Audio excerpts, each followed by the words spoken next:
How has school segregation affected Latinos in higher education? They say that the United States is the land of opportunities, but not everyone receives the same opportunities in order to succeed. When we talk about education, we all agree that this is very important, but not everyone has the same opportunities to attend school or receive the same education.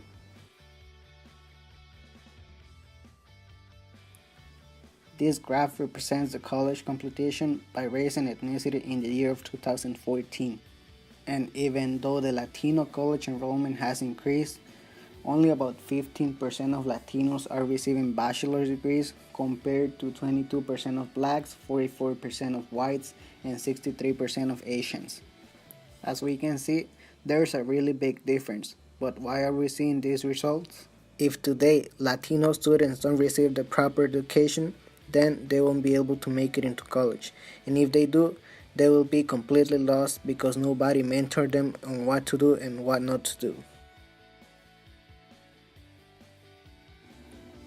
Of course, there are cases of people who dropped out of school and became millionaires, but not everyone has the same luck. Others have to struggle throughout their life trying to make a living, and earning a college degree is one of the few ways to have a better life in the future. Most of the Latino students are not receiving college degrees because they are dropping out of school. This problem relates to what was mentioned before. Only about 15% of Latinos are receiving bachelor's degrees compared to 63% of Asians enrolled in college. But what is leading to this problem? A lot of people believe that segregation ended a long time ago with the Mendes versus Westminster case, but the sad reality is that we still have segregation today. And this is something that we don't see in the news.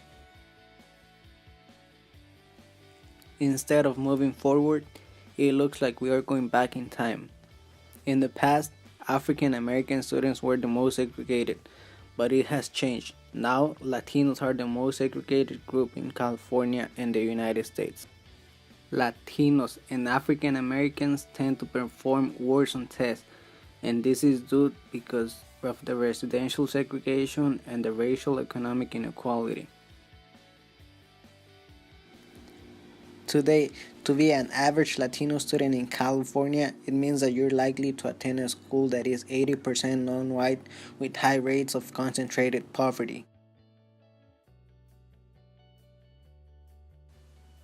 There are many academic challenges that Latino students face.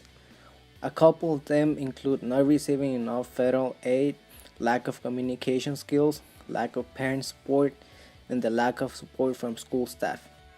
When you face these challenges, it is almost impossible for Latino students to succeed. On the other side, if you have the tools needed to learn, then you will be able to succeed. But the real question here is, how can we solve this problem? Over the past years, the United States population has increased by a lot, especially the Latino population in the country. And in the near future, we'll need teachers, we'll need doctors, lawyers, engineers, and many more professional people.